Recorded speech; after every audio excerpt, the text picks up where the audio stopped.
is it that it's their home opener and they're going to have all the hype and all the kind of chaos that you guys went through last night? You're going to have to deal with their situation. Yeah, it's can be a challenge. It can be an extra challenge for them as well.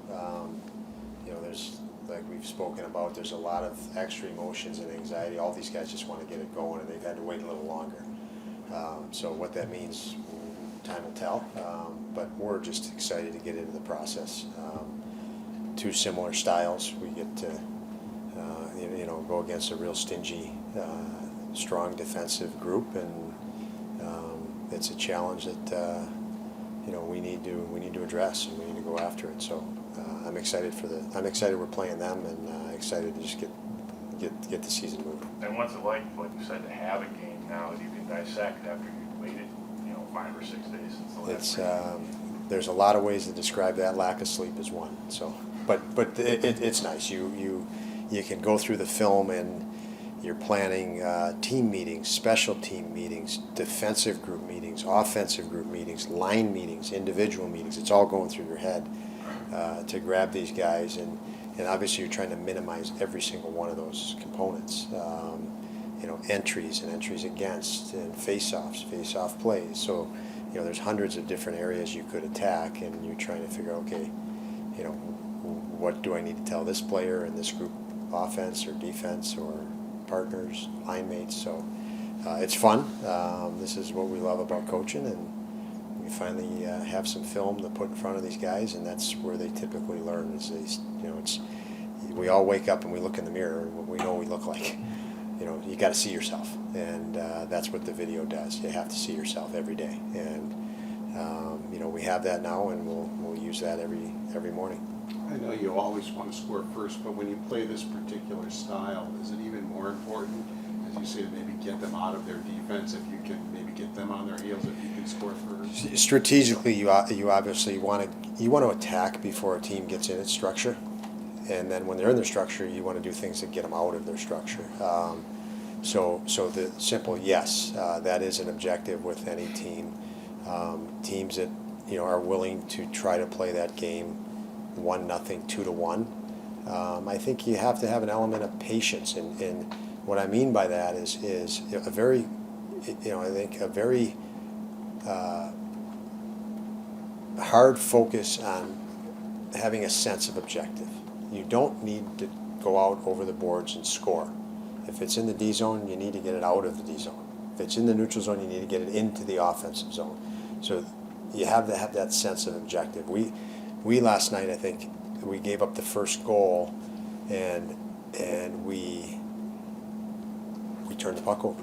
We turned the puck over, and they were in structure. And at that point, I think we were trying to get to offense a little bit instead of maybe get a puck behind them and get through neutral zone. So just a tweak on what you focus on, and you play a team that's willing to outscore you, Edmonton, and they'll say, we'll trade chances with you because we think we can outscore you. It's a different style of game, and for us, we have to part of every team is learning and more evolving as a team, and understanding the game that needs to be played that particular night. And we, after going through last night, will have a much better understanding going into game 2 of what that means. As far as Greenway goes, he stood out last night. Just when he's on his game like he was last night, just like what did he see? Like, what's he doing, I guess? He's engaging, physically engaging. He's using his reach, his athleticism to kill plays, disrupt plays, and he has a presence when he's on his game. There's a real presence to him. No compromise. Any of that is no compromise. He has a very good feel. He's got hockey sense. He knows where to get a puck. He knows spatial orientation is really good, and he's an athlete. He's agile for a big guy, and so when he's on his game, he's all of that. What do you make of all the block shots last night? I mean, Trouba was a beast, and a lot of it is the team defending, but do you think they got in your shooters' heads a little bit in that third period especially? I think when you look at it, and even the eye test from the bench, when that's happening, you're probably passing up your first opportunity to shoot. And then they can time it, and you just threw an extra fake, and then they can time it. And if you would have just grabbed it and shot it, but you're trying to pass it perfectly and make a perfect play, and it's an easier read to block the shot. They were willing, you know, on a penalty kill, if you're not going to pick spots to be aggressive or influence or dictate, and you sit back, you have to block shots. They were willing to do that last night. Now that's a tough road. That's a bit of a playoff mindset. Probably a bigger challenge for 82 games. I mean, you're going to have a lot of guys sore after 20-some block shots. So if you do that again the next night and the next night and the next night, you're probably going to be down some guys too. So it was last night. It was obviously they were very strategic about it. But I thought if there's one thing we could have done, it was release it quicker. You know, we kind of telegraphed shots late, and I think we can watch film and see that. So. Obviously, it's only one of 82, but sometimes last year there was discussion about being unable to reset after games like that. After tonight, have you felt like you've seen better efforts towards resetting? Well, I think resetting early now is so different than a little bit later. I think now it's more of that was their first game. You know, much like, you know, any pro sport, you know, your first game is the chaos you have. You know is something that will settle as game 2 and game 3 and game 4. It just everything settles down from that standpoint. So, you know, I don't think it's a matter of resetting. I think it's more just reacclimating back into regular season to hockey. You know, for every team, it's going to take a little bit. And, you know, game 1 is nice to have in the books for that. It's really useful in getting that process sped up. Your group really seems, they communicate a lot with each other to try to solve problems throughout a game. Like, you know, particularly the power play, and then this morning, you know, Rasmus and Tage are on the ice working with Dan to sort of go through one-timers. I mean, have you seen them evolve, or maybe the substance of those conversations evolve, you know, over the last year or so in terms of how they're going about trying to solve, you know, situations like that, the power play, or even something at even strength? Yes, they have a greater understanding of how to be successful in various situations. So when they're communicating, you know, now they're communicating and they actually have a vision of what they want to accomplish, and it's a collective vision, and that's taken some time, obviously. But these guys have now played and had enough repetitions together that's where they're at. That's the beauty of, you know, you see the best power play units in the historic last year was Edmonton. That power play unit's been together for years now. And it wasn't until last year that they set a historic record. They didn't do it 5 years ago, but they were together 5 years ago. So it's always that evolution, and I love where our guys are very engaged and evolving, as I mentioned.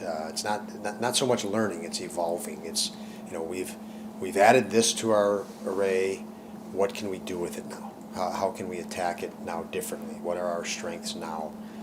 And how can we, you know, maybe target and impose those strengths in a situation? And, you know, they're recognizing, hey, this is a situation, we've talked about this, maybe now we should be attacking the net. Now we should be, everybody's pulled toward Thompson. Now this opens up that next play. We didn't recognize that quick enough, but we know we should have.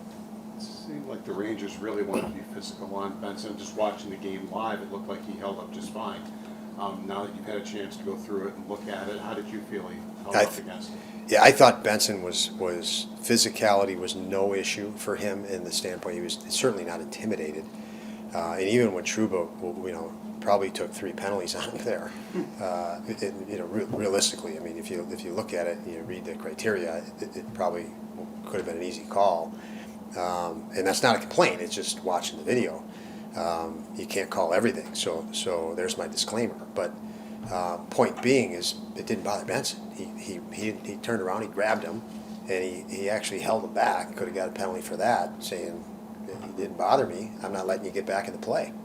And so he's a gamer. He's a competitive little guy that's hard to get. He reminds me of you know, in that regard, of Alex DeBrincat, who I was with in Chicago during his rookie year. He was just a tough player that you could not intimidate, and he wasn't going to go away. In fact, you probably are just inciting him to do more.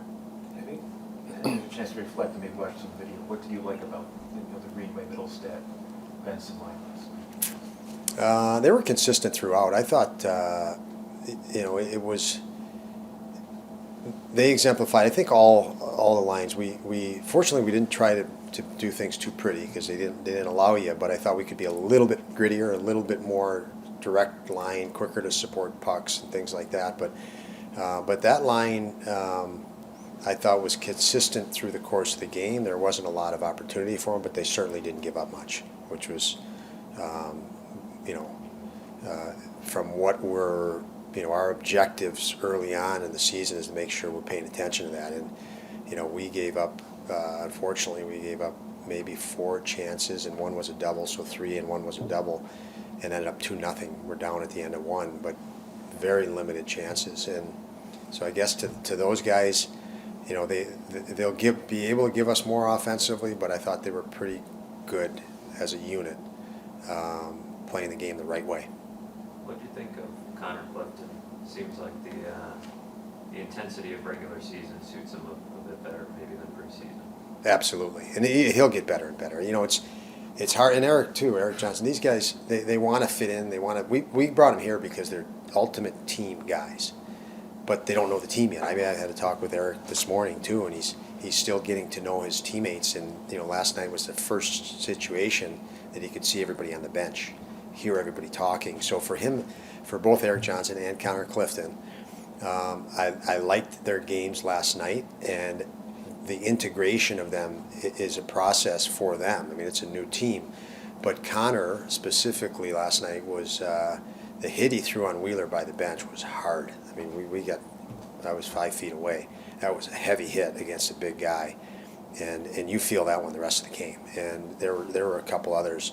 So he's very imposing, and he played more toward his style, which is a little less conducive in the preseason. You don't see too many guys taking liberties and running, sending messages through hits in the preseason. But now that the puck drops in the regular season, it's a different ball game, and it's more his style. All right, guys, we gotta go.